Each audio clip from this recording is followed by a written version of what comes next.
It's been a minute. Tipping points and puzzle pieces. It is 1 p.m. The best hour of your day. So glad that you can join us today. We're going to have a really good episode for you, as we always do.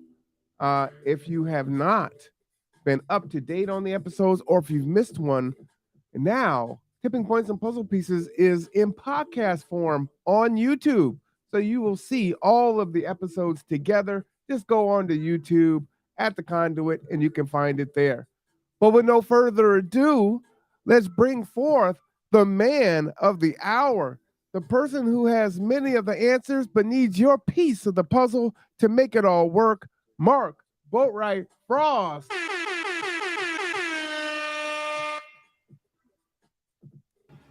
Mark, how are you doing? I'm doing great.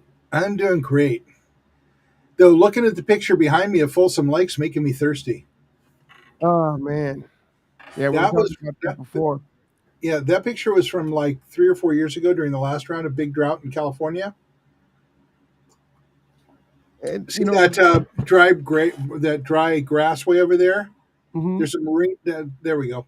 There's a marina over there, and there's a whole bunch of really expensive boats sitting on the dirt. Sitting on the dirt? Yeah. Wow. Because they're like a half a mile away from where the water is. And what is this I'm hearing about Arizona selling out, their water to, I think that some Arab nation? Well, I don't know if they can actually do that because the federal government just came down on their butts and told them that they have to cut back on water. They can try it, but the feds are going to be all over them about it. I'll see if I can pull it up before the end of the hour is over. Okay, because I don't know if you're aware of it, but Utah, Arizona, New Mexico, Colorado, I think that four-corner area was tasked with reducing water because of the Colorado River crisis. And hey, Rob Dent just popped in to say hi. And the feds finally just came in and said, "This is how much you're going to reduce, and it's not a choice now; it's now mandatory." Because all four of you guys got to play nice together and share the water, and we are in a crisis with it. But let's talk about people who do massive amounts of development in a place where there's no water. Let's talk about it. So part of I don't know if many of you know that I'm in the process of finishing a document I'll probably have done for editing in a couple of days, and it'll be ready for release next week. I found out that until the 1960s, it was pretty universally accepted in the United States that our water supplies were endless. 1960s. That's 60 years ago. We thought water was endless, and we treated it like that it was never going to end, that we had all the water we ever needed. And so we built, homes in the desert. Southern California is essentially a desert. We've done this massive development. And then they found that they didn't have water. So then Southern California started taking water from Northern California, and they started taking it from the Colorado River and from anywhere they can. The Hoover Dam a couple of years ago was feet, and I do mean feet, away from having the water level so low that the generators wouldn't flow. And that would be powering most of Southern California. Water's a crisis. So let's talk about the fact that, a human cannot live more than 3 days without water. 3 days. You can live 2 weeks without food, but you can only live 3 days without water. And you can't have food without water. So how important is water? I'd say it's pretty critical there.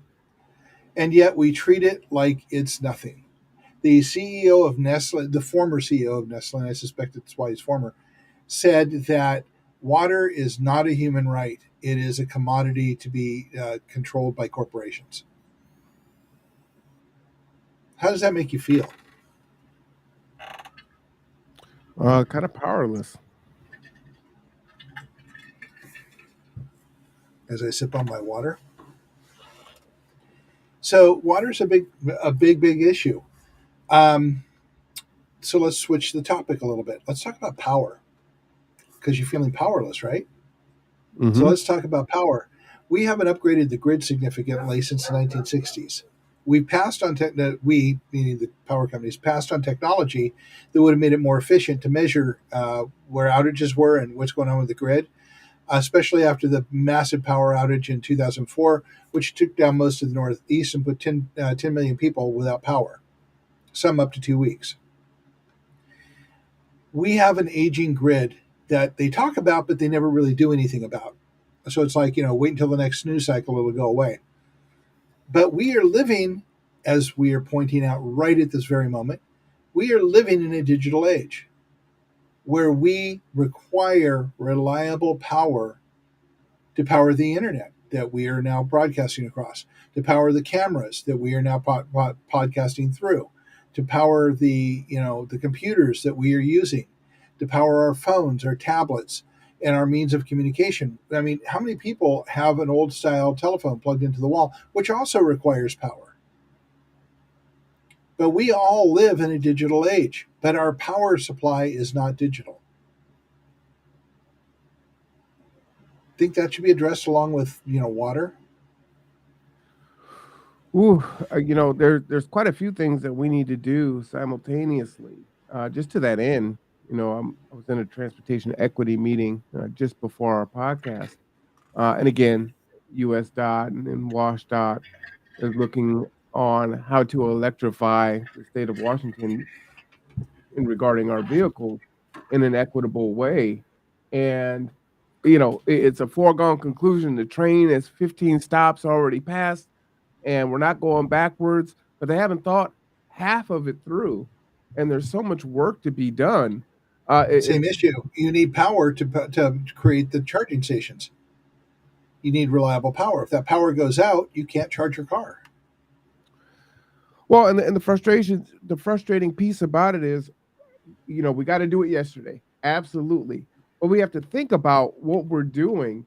And they seem to always miss the equitable or the humanistic standpoint of viewing things through that lens as they go forth and do these things. And they end up in the exact same position, at least in their credit. Now they're thinking about it, but you've already left the station, right? So So now we're to the topic of the day's podcast. We play nice and we work with the organizations that are in charge of this. We talk to them, they waste our time, they waste everybody's time because that's the strategy, just continue to waste time. We talk to politicians who also waste our time. They're not going to do anything about it. They can't see it, they don't have the vision for it, they don't understand it. So they're just going to spin their wheels and pat us on the fanny and say, we'll take care of it. I think it's time for us to misbehave. I think it's time for us to do something so significant that it changes the model. I think it's time for the Kitsap Resiliency Project. ooh, sound like an anarchist. Tell me more. Well, actually, they are truly democratic in their focus because we're about talking to the people and bringing the people together to address the issues. Because none of the people who are wasting your time can stand up in the face of overwhelming odds. Absolutely. Since you're Good doing afternoon, politics, yeah. Hey, Justin, good to see you again. Um, in the light of your political aspirations right now, you know how to do political math. If 1,000 people walk into any politician in Kitsap County's office and say, "We need this changed," they have his attention or his or her attention. Mhm. So misbehaving in this sense is bringing people together, explaining the problem in a detailed way, and showing them the solution and turning them loose. Well, let me say, I think we're getting closer. I have never sought, political office before and did not really watch politics and engage with any significance. uh, before the last 18 months. When I started covering city council meetings, but I was invited to present to the young Dems the other day, and it was really powerful to see all of these young adults here in Kitsap County be so invested in local politics and invited. I don't know how many of us spoke about, hey, we're running for this, we're running for that, and this is why you should vote for us. And so to see the youth taking control of that was really powerful. And I took some time after to speak with a few of them individually and just say, I think what you're doing is great, right? We've got that, tried and true league of women voters, which I think is over 100 years old. But to see the young folks being engaged is powerful. And so the pieces are there, right? And they're on the we may have some of the border a little bit. We just need to push some of the pieces just a little bit closer together. So I'm encouraged, from seeing and having that experience. And hopefully, if Was I'm that in a this, puzzle metaphor? it was a puzzle metaphor. I couldn't help it Okay. myself. And win or lose, my job is to try to push those puzzle pieces a little bit more together. So, Mhm. meeting a lot of new people, which is great, folks I haven't known before. Even though Kitsap County is small and Bremerton is small, it's still vast, right? Because we're siloed off in the things that we do, our clubs, our family, our friends, just the circles we're in. So, it really is giving an opportunity to expand myself and learn about other people and what their interests are and have conversations and build community. And building community is what it's all about. Mhm. And focusing on the human is what it's all about. So if we're going to misbehave, we're misbehaving all around helping people focus on the human, on the equitable, on people working together for the total of everybody. Which, if that's not democracy, what is? Right. We the people. We the people for sure. Before it goes too long in the tooth, let me just share this article with Yeah, everyone please. and you. Mhm. This is from PBS News, which I know that Mark enjoys that news publication. Yep. And let me just share my screen here. We'll just go over it a little bit. Uh, Man, it seems like I haven't been doing a podcast in so long. Like I forgot how to run all this stuff. Isn't that funny? There we go. All right. So, in drought-stricken Arizona, fresh scrutiny of Saudi Arabia-owned farms' water use. In rural Arizona, La Paz County, on the Mhm. state's rugged border of California, the decision by a Saudi-owned dairy company to grow alfalfa in the American Southwest for livestock in the Gulf Kingdom raised a few eyebrows nearly a decade ago, right? This has been going on, and many of us don't even know. Now, worsening drought has focused new attention on the company and whether Arizona should be doing more to protect its groundwater resources. I don't think we should be outsourcing our water to other countries. Amid a broader investigation by the state attorney general, Arizona last week rescinded a pair of permits that would have allowed Fondamont, Arizona, a subsidiary of the Almaria Co., to drill more than 1,000 feet, 305 meters, into the water table to pump up to 3,000 gallons of water per minute to irrigate its forage crops. Right. And so Saudi Arabia has to do this because they don't have the water. Well, it's And actually it's actually the company, not Saudi Arabia, because we're not shipping it anywhere. This brings up a whole other conversation about yeah, foreign ownership of U.S. soil, which is a discussion we can have another time. And there's lots of factors to it, but it's a Saudi company, and it's being used here in the U.S. But this is part of what I was talking about earlier when I said that the federal government has come down like a ton of bricks on the four states that are adjacent to the Colorado River and California, mhm, telling them that there are restrictions and they are going to meet the restrictions. Now, for those people who go, the U.S. government can't do that, they gave all the leeway in the world to the five states to take care of it themselves. They let them do this for 5 years. It is a crisis point now. There are right, people who are going to be without water because no one could could fight the developers. And so now we have a situation where the federal government has to step in and say, okay, Arizona, you get X amount of cubic feet. Utah, you get X amount of cubic feet. And this is 20 to 30% less than you were using before. Figure it out. Mm-hmm. So that's why So you're seeing them come down on the Saudi Arabians or the Saudi company is to be very clear. They're going to say, sorry, you can't do this because we have just had the law laid down for us.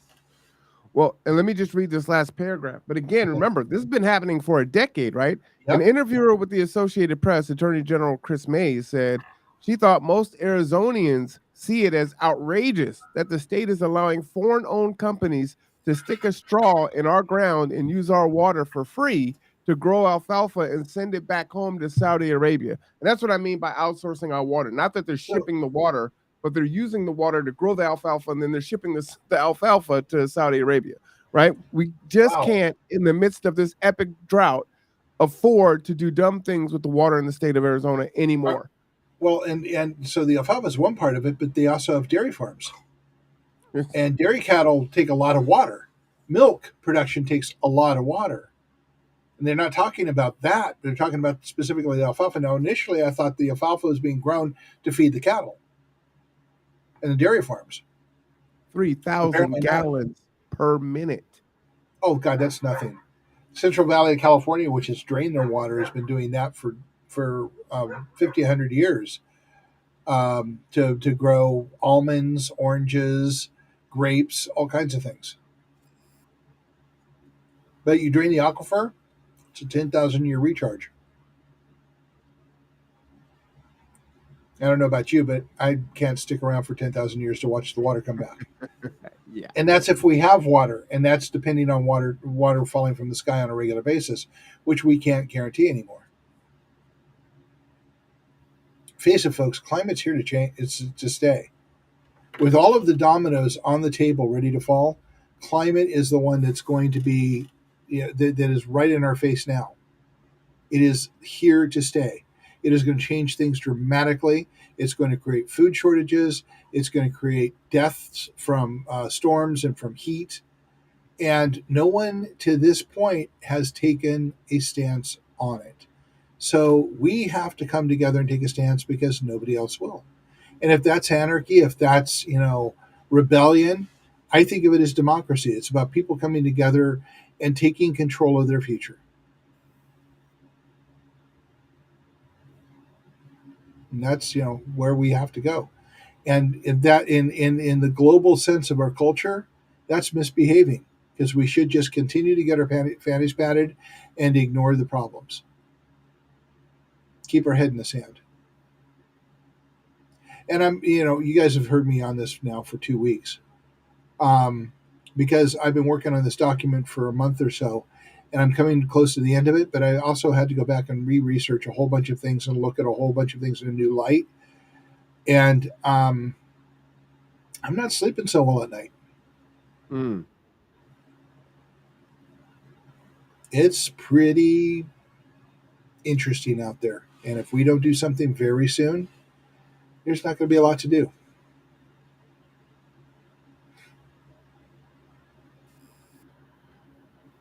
Yeah.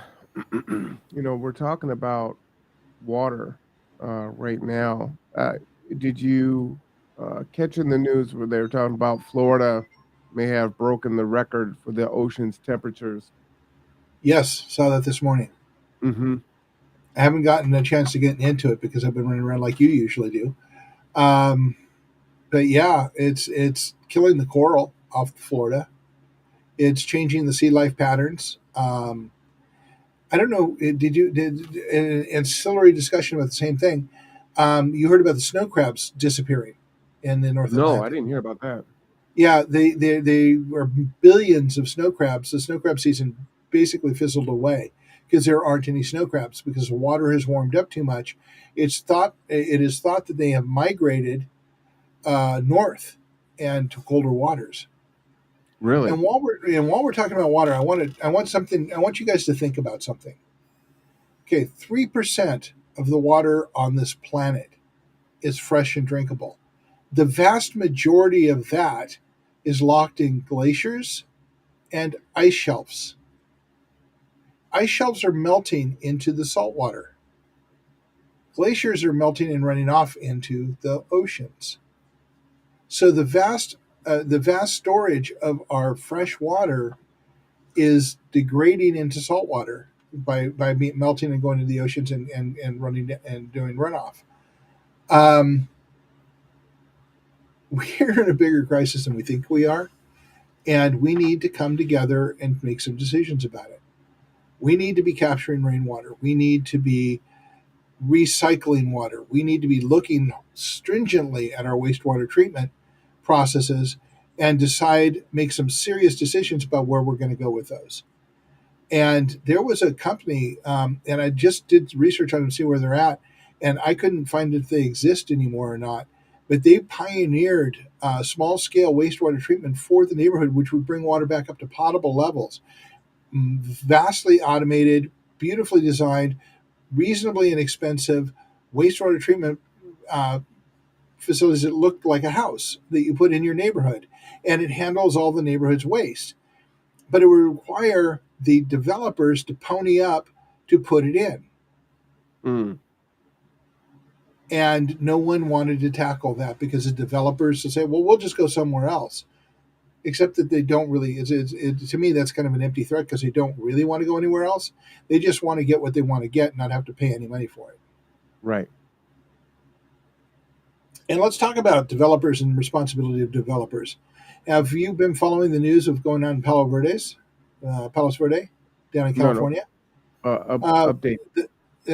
So there's all of these really high-end homes with beautiful ocean views sliding into the canyon, and there hasn't been any rain. It just started they just started sliding into the canyon.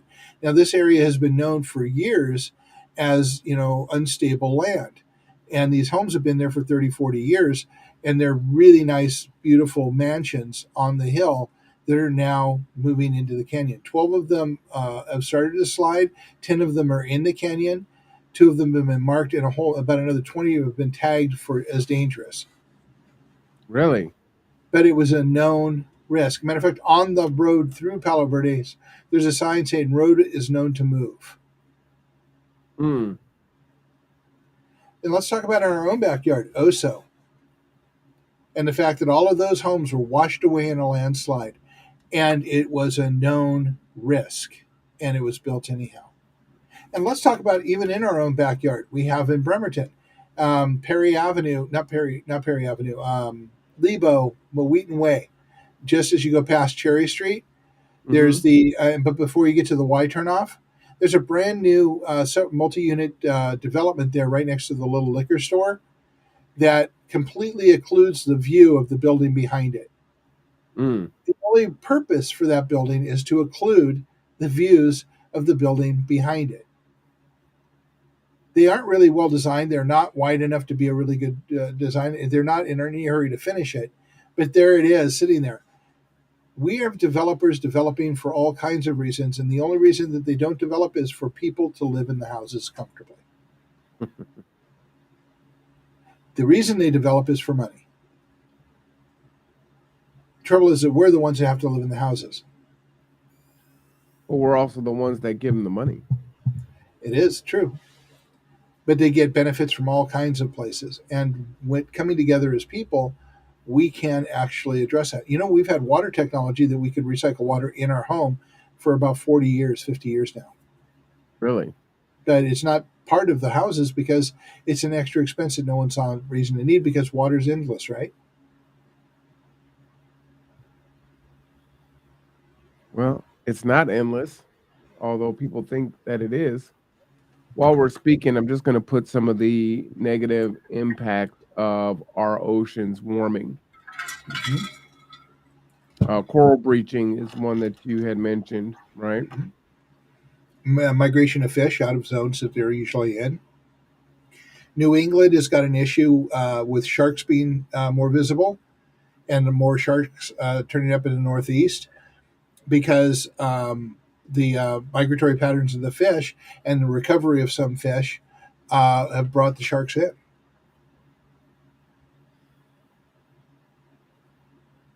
And these are things, kind of being in the city, I never really thought of, I grew up. until I now. grew up in the yeah. I grew up in the oceans, so that's a big thing. And we had Courtney on the show a little while ago talking about the Caymans and what's going on there.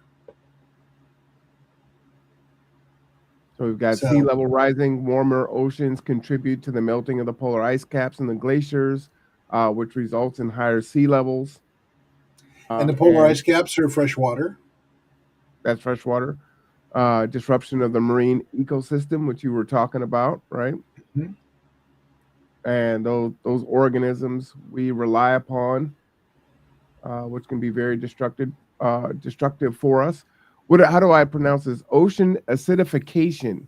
Yes, Uh, Increased absorption of carbon dioxide by the oceans leads to ocean acidification, which changes the pH, which can harm marine life with calcium carbonate shells such as corals, mollusks, and other plankton species, making it harder for them the to build and maintain their Great structures. Barrier Reef in Australia is dying, and the Australian government's thrown a whole bunch of money and technology at it, trying to figure out how to deal with it. One of the great beauties, one of the great wonders of our world is dying because of this loss of biodiversity. Getting fish. How many, have you gone out and tried to buy halibut recently? If you can I have find it, not it's 40 some odd dollars a pound. really. Yeah. And that, you know what, Mark, that's not new. Because I've loved halibut, and I was telling Stephanie a couple years ago that it was hard to find halibut. Well, it was 16, then it became up to 28, then it became 32. Now it's up in the 40s. Which is why I probably don't buy it now. I pretty Yeah. much eat just salmon unless I'm at a restaurant, Yeah. unless they're fish sticks. Well, then you're getting mystery cod. Well, that's a whole nother thing. We don't even know if that's fish. Yeah. But the impact on fisheries, right? Fish Mhm. species are affected by changing ocean temperatures, which can lead to Yeah. alterations in their distribution and abundance. Yeah. Actually, Bio several of the fishing fleets are grounded right now because the fish are hard to find or almost impossible to find. Extreme weather. Mhm. And I just saw this on, I think, ABC, where it was the same article talking about the 99 degrees or the triple degree temperatures in Florida, and how the hurricanes and the cyclones are more devastating when they're hotter, which I don't know why, but uh, it definitely made sense to me. Or more frequent and more severe. That's what it was. So, do we continue on the path that we continue on so far of talking to politicians and talking to corporations and getting our butts patted, or do we bring the people together and start doing something about it, at least in our own backyard? We have to do that. And the last thing I'll add on this is just in Florida, and I mentioned this 2 weeks ago when I was on the show here, that many of the insurance companies are pulling out of Ah, insuring homeowners in Florida. well, yeah, or just in general, because there was also, I was talking to Matthew about this earlier about the articles I'm seeing popping up periodically on all social media about insurance companies canceling homeowners insurance who have solar on their roofs. And the answer to that actually is that there was a change in the law in 2017 that addressed an issue that had been ongoing. So if there any installations after 2017, there should be no problems with, and there should be no issues with that at all. But the insurance companies are a for-profit organization. They're to mitigate the risk, and when the risk becomes too great, they're going to start canceling insurance because they're losing money. Nothing has to hold their feet to the fire to say that we are going to take you, we're going to protect you. We'll just cancel you. There's cancel culture for you. Oh yeah, there is. It So becomes what too are you much of a supposed to risk. do? Well, you take the risk of just running without insurance. Well, and then is that even legal, right? Yeah. You chose to live in Florida. I don't know if everyone That's takes not that me saying choice. that about people in Florida. That's the insurance company's attitude. It says, well, you chose to live there. We can't insure it anymore because you're going to continue to get storms. Oh, and by the way, why is it illegal to talk about climate change in Florida? Huh. Maybe you need to vote somebody in who's going to deal with it. And again, these are all the different ways that it impacts us, but they're hidden. We don't see it, right? We don't connect the dots, We but do not. the dots are connecting themselves. And the trouble about the dots connecting themselves and us not coming together to fix it is there's body count. Let me remind you, there were 61,000 deaths last year in Europe because of the heat waves. And it's interesting that the news, our local news, doesn't talk about that or provide those statistics. Oh, it's not interesting at all. They're owned by corporations. They're looking for social media clicks. They're not looking for real news. I mean, you see something start and they never finish following it because they're on to the next news cycle. That's how Yeah. people get away with so much because they're always on to the next news cycle. And this is just, whoops, sorry about that. Which is why PBS is one of my favorite news stations because they cover things much more completely and provide context. Also, The Guardian out of the UK is also follows through on things. And this article here is for Newsweek. I'm not going to go into it, but I just want to put that in the link for folks. But Florida insurance crisis explain why multiple insurers are leaving the state. And this was July 12th, so this is very recent. There's a little 50-second watch there, and I believe Farmers was the last or the latest AAA insurance company to pull out. So this is a huge issue. What happens if you do have a crisis? How do you repair your home? What do you do? You pull it together. I mean, we are so ingrained with insurance and all the rest of it. I mean, we were talking earlier, we've talked about water, we've talked about power, but what happens in your all electric home if you suddenly don't have power? We are so ingrained and linked to things that need support services that are just not sufficient. There are some things, oh my God, I'm going to sound so, I'm sorry, folks, I'm going to sound like a socialist or a communist or something here. When I say, some things need to be beyond money. Mhm. Some things need to be about human life.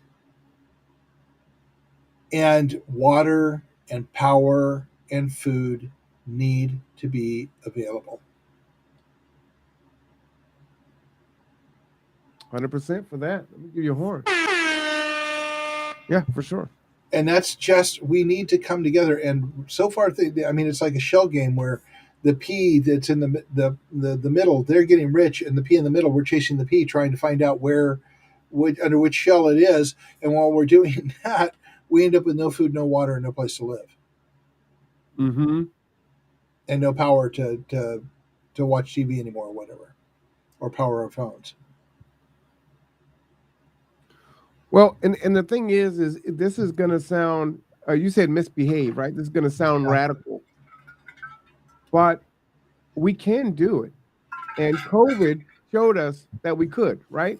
We did things in this country that we have never been done before, in regards to having to shut down and send out stimulus checks and build infrastructures that didn't exist previously, right? So we can do it, and we can do it quickly, erecting emergency structures for healthcare and whatnot. So uh, literally overnight, we can build, right? We can, if we have the will to do it. The will can only come from we, the people. I mean, I say that again and again. You say this again and again. The truth is, get off your bloody asses, come together and figure this out because it's the only way it's going to happen. Are you from across the pond, mate? Your bloody No, arses? but I have friends, a lot of friends from Britain, and Well, and they got some great swearing. and we're talking about the issues today, and I'm a solutions person, but you have to understand the problems in order to find a solution, right? And there's so many different ways that we're being impacted every day, as I was saying before, that we don't even realize it. We feel it, but we don't know why we feel it, right? We don't know what the true catalyst of that is. But I do stand encouraged just from what I've seen and the people that I've met just in the last 2 weeks. I was in an event for the Greater Kitsap Chamber of Commerce today with Matthew, and I actually had way more conversations about the Kitsap Resiliency Project and where our goals are, that and people being truly genuinely interested than I actually expected. Mm, okay. It was quite heartening. Made me want to come home and jump on the podcast and then get back to finishing up the report so I can get it out to everybody. No, I like it. Well, I hope that motivation is sustaining. Yeah, well, I've been working on this solidly now every spare minute for a couple 3 weeks. And remember I said I think it's going to be about 20, 25 pages, and I'm at 67 pages now. Because as I start writing, I realize, well, I've got to cover this in. I've got to cover this in. But I've got to make it short and interesting, but I've got to put this in here. It has to you have to understand the context for this. So, and now I'm at 67 pages. Well, I say make it as long as it needs to be, and there folks can always make a Cliff Note version of it in Well, short. and you can break it out for each of the things you're focused. The focuses are on the projects we focus: community building, power, food, water, communications. And by the way, you were assigned as the head of the communications one. Just to let you know. Um, so each of these projects are a unit unto themselves in the document, but they can be broken out to be standalone if they need to be. Yeah, absolutely. Well, I'm looking forward to one, getting my hands on it and immersing myself in it, and then sharing that information out. I was telling Mark before the show that I've had plenty of conversations recently, centered around water here in Kitsap and what the impact is of our growth model as it is currently set, without us really addressing the issues adequately here. And we've got our strategic plan for the city of Bremerton. I say we, the city council does, and the mayor. And I think there's some things that are definitely lacking and missing. And I get tourism bringing in people who can pay and support the economy here. I know it's a priority, uh, but for me, the priority are the people that are already here. That is, charity starts at home.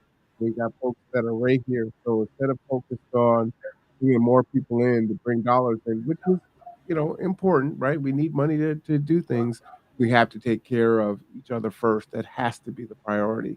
And so if If you're we're not going to bring folks in, then it should be because it's going to support the people that are here and not in a capitalist way, if you will, where we're still overlooking those that are suffering and most in need.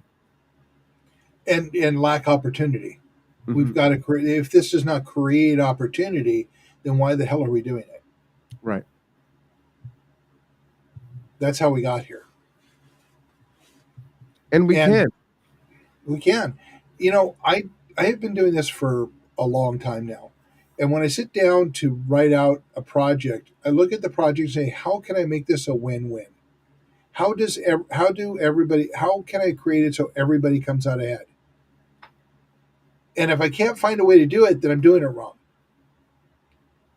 Not doing it so everybody wins is just lazy. Mm. You think about you, and that's as far as it goes. What will it do for me? Bringing all those people in and bringing all those dollars in, what will it do for me? And what happened? And this is going back to the OSO and the developers. It's the same mindset. I'm going to make mine, and then if those people don't have water to drink in 10 years, it's not my problem. Well, it's going to be your problem. Yeah, well, just think about it. How do we ever think about the mistakes Gary Locke made?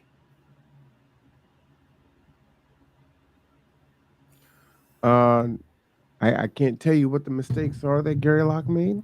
I don't know either, but if people don't go back to a politician, 10 years farther on and think about that politician as creating the problem.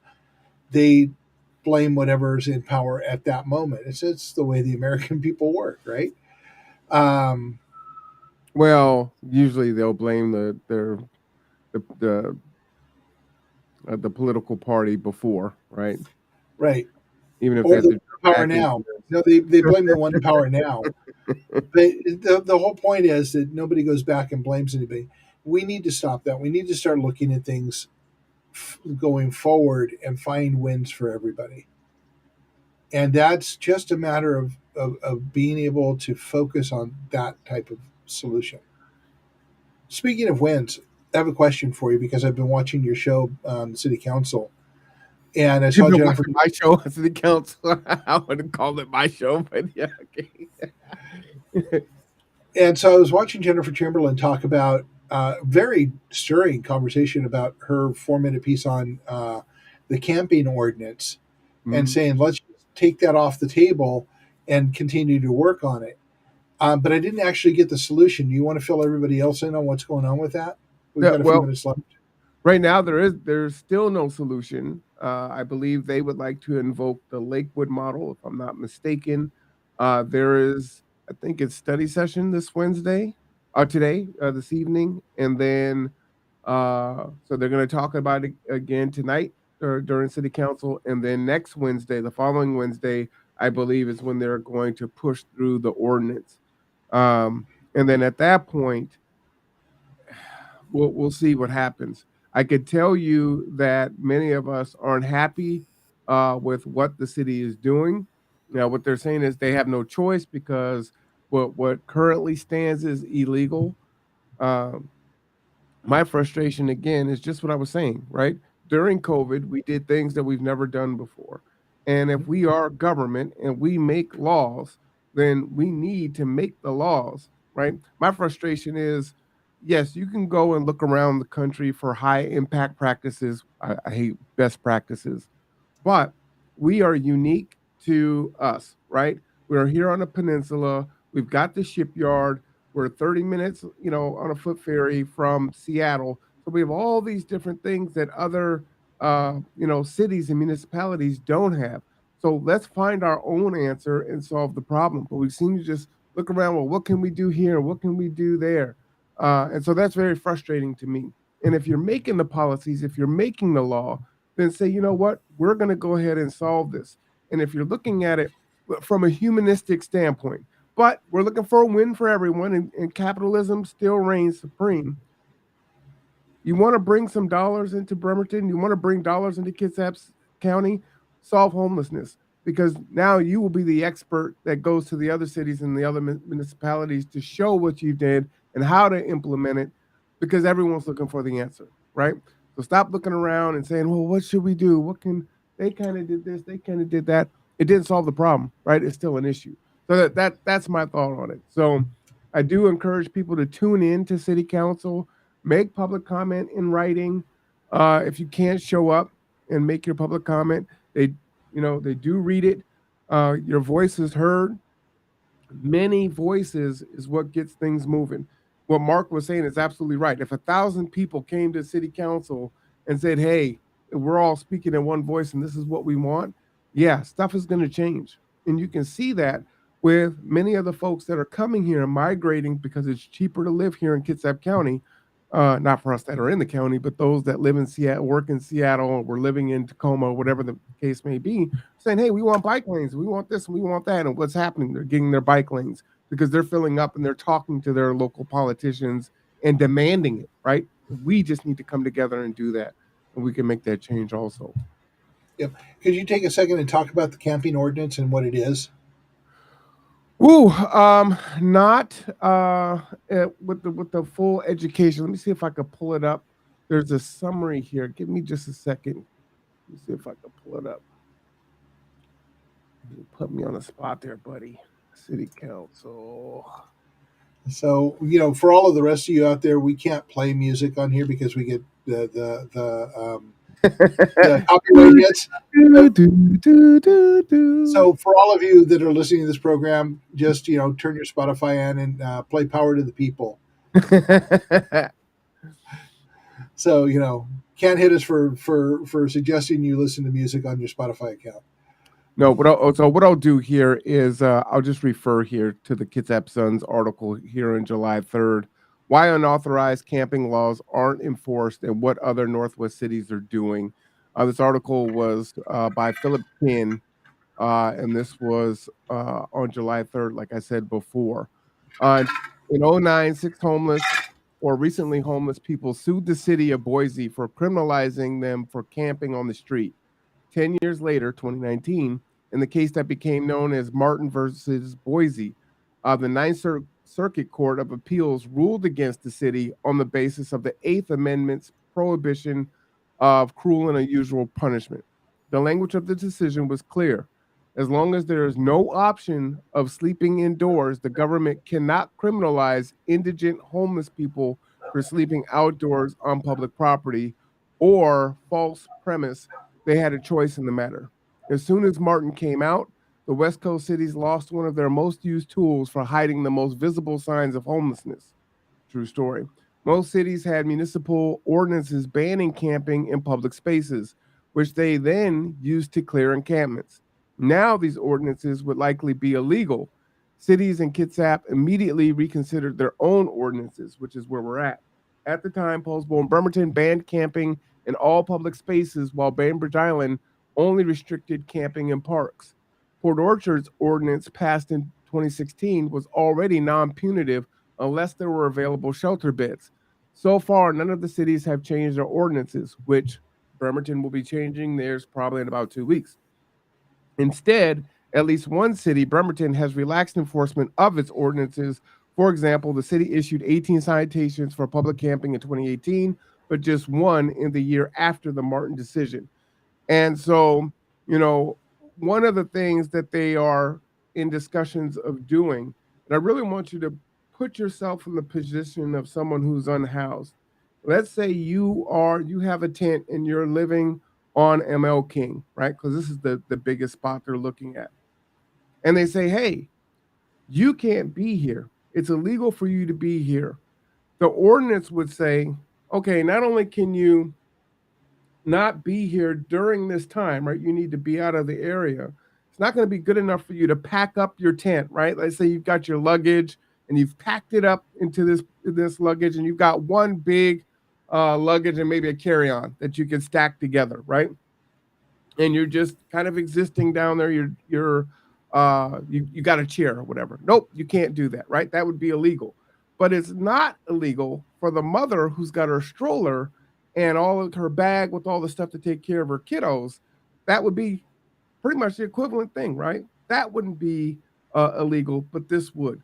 And so those are some of the issues in a way that I want you to kind of look at that. And if we're saying, hey, there's no shelter beds available, but you don't want folks to be camping out, they may set it up to where, hey, you can't be here during these certain hours. Well, where exactly are they supposed to go? And secondarily, the resources, Salvation Army, Peninsula Health Services, and many others are right up in that area, right? KCR, Bremerton Housing Authority, they're all within a block of each other. So now you're saying, not only can you not be here, but we want to move you further away from those resources, right? So where are they supposed to go? And so that's really that in a nutshell. And again, why this needs to be solved and we need to do something about it that's different. And we just need to have, again, that political will, uh, the intestinal fortitude to try something, understanding that you're probably not going to solve it on the first go. You're probably going to make a bunch of mistakes. It may not work as intended. And if that doesn't work, you're going to try something else. But we have to do something. And we should have already done something, right? And one of the issues that's happened is, one, we had COVID, right? Two, we had the Salvation Army that says they want to get out of the emergency shelter business. So that was an issue. Three, and of course, housing is still increasing, or homelessness is still increasing this whole time. we have folks, the rescue mission moves into the Quality Inn apartments. 4, you've got Port Orchard that is building a shelter, but now they're having permit issues. They can't buck the line, even though they're the county and the permitting office is in the same building. They can't, buck the line and say, hey, give us the permit so we can build and get these folks into a shelter, right? They may start breaking ground on executing the permits. I believe in August is what I learned in last Wednesday's housing meeting. But who knows when that shelter is going to open and be ready. 5, if you move those people over, are they going to keep Quality Inn and then be able to move those folks that are unhoused now into the Quality Inn? 6, if I'm numbering it correctly, it's not a low barrier shelter, right? So there are barriers that are in place to where, depending on what you have going on, you may be excommunicated and kicked out, right? There are some people that cannot go inside Salvation Army. There are some people that cannot get a shower anywhere. There aren't any bathrooms. So these are huge issues that exist. So it's low barrier, but not low enough to present and do that. And then 7, you also have, and this is a hard one for me, you have folks, you have people that are preying on our most vulnerable through, dealing drugs and threatening folks and, forcing folks into prostitution and whatnot, right? And the police are saying, hey, our hands are tied. We don't have enough resources to do what we need to do to protect and serve, right? And it has to be that for every citizen, right? Protect and serve. Those that are unhoused need protection and service and not law enforcement, um, except for those that are preying on them. And so what happens is everyone who is unhoused gets a bad rap for, again, like we say, for the few bad apples. So for those of us that love the blue, right, and say, hey, not all police are bad, right? And we could get political about that. But I'm just using that as an illustration just to show that when folks that love the police speak out against the police and they say, hey, defund the police and do this, and you're like, oh, no, it's just a few bad ones, just deal with that. It's the same with the unhoused, right?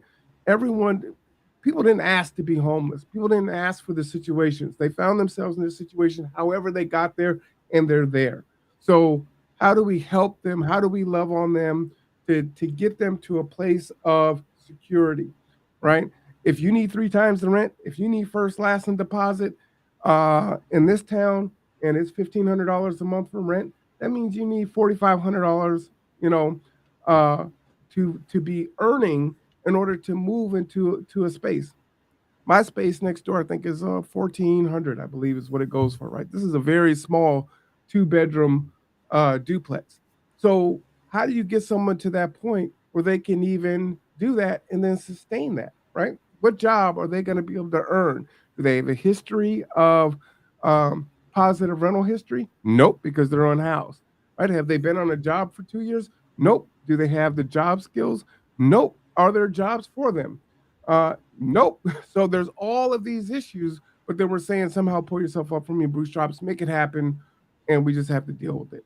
So there's a lot of different things that are going on all on at the same time. I'll put this Kitsap Sun article in the chat for you so you can see it. Some of it is opinion, some of it is fact, but that's really what's going on. It's currently illegal. They have to do something and make it legal. But again, they have really no answers. But we have to say, you know what?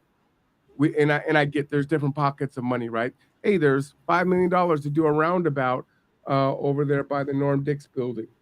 Okay, it's a different pot of money. You can't take that money and do this. However, we have to find the political will and force city council and the mayor and the rest of folks to say, hey, you've got to take care of the people.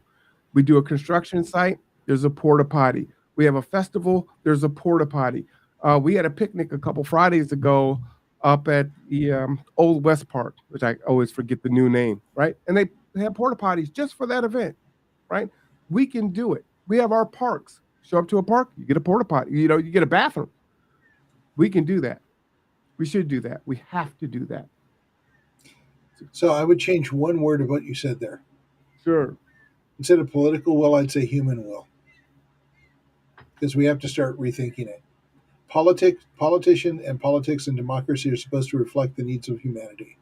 Mhm. And so we need to think of it in terms of humanity. And again, I may diverge with some folks where people are saying, hey, well, we need to. I don't think money should be in basic needs. However, it's not realistic to say we're going to take it out of that. However, there should be a way where there can be a win, right? If this is the sector that you compete in and this is how you make your money, fine. But you're not going to do it by preying on our basic needs, right? You want to be a housing developer? This is how you're going to do it. No, you're not getting tax breaks for 30 years. No, you're not going to do this. There are things that we have to do. And if you're not going to do that and there's a need, then we will create the need, right? Well, maybe what we need to do is Kitsap County needs to be our own housing development. And not only can we build our own housing here, but we can go out and we can bid against other developers that are preying on other communities in the country. And as we start pushing up federally, companies like BlackRock and all these other folks that are just buying up commercial property and pushing folks out to making home ownership an impossibility because it's just not just commercial property, but they're just sucking up all the property. Private equity. Yep, that can't happen. That can't happen. So I'm going to say that that's going to need to be the last word because we're at 203 and we started at 204 or 104. That's the last word. Yeah. Hoo-yah. Little Star Wars, I have spoken. Yeah. For those of you that are Mandalorian fans. Yep. This is the way. And this is how we misbehave. We change we change the rules. Together. So together. How about this as a concept? By embracing our humanity, performing real democracy, we are actually misbehaving in our culture. I was going to say that about 30 minutes ago. Yeah. Yeah, together. And that's why I don't try to demonize commercial developers, right? It's what they do, it's how they exist. We've allowed it. So how do you talked about a win for everyone. What is the win for everyone? You just don't get to win at this level. You'll still win. You'll still make a profit, right? You'll still be a job creator and all that good stuff. You're just not going to make it to the level that you were before. The win is if you play nice, you get more work. We recalibrate. That's it. Yeah. Put things in its proper perspective. Yep. And it solves our issue because what the city is looking for and what all cities are looking for are taxpayers, right? People that can pay into the system and have a nice resilient community. Well, you already have the people here. Help them to be resilient. Yeah. A rising tide lifts all boats. It's time to get the tide rising. Allegedly, all your boats. boat has holes in it. Yeah, well, then somebody has to help you fix it, right? Well, but we can do that. We can. Let's play Oprah. You get a boat. You get a boat. All right, fine. Final word. How come mine is small and plastic and floats in a bathtub? Oh man. Man, well, it was a great show. Let me hop off my soapbox there, Yep. We will have city council this evening. Study session will be live here on the Conduit, so do tune in. The best way to get involved is to get involved. And a lot of folks think that takes a whole lot. Some of it is just being informed. Being informed is the first step of getting involved, right? If you've never watched a city council meeting, get in there and watch it. It can be boring. Take a walk while you do it. Do it during dinner. Make a discussion with your friends and your family based on what you're hearing. If you have ideas, send it to city council. And believe me, they probably haven't heard it before, right? And if they have, they need to hear it from more voices to say, you know what? This is what the constituents in my district, in my city, in my county are saying. This is what we need to do. Amen. That's the final word.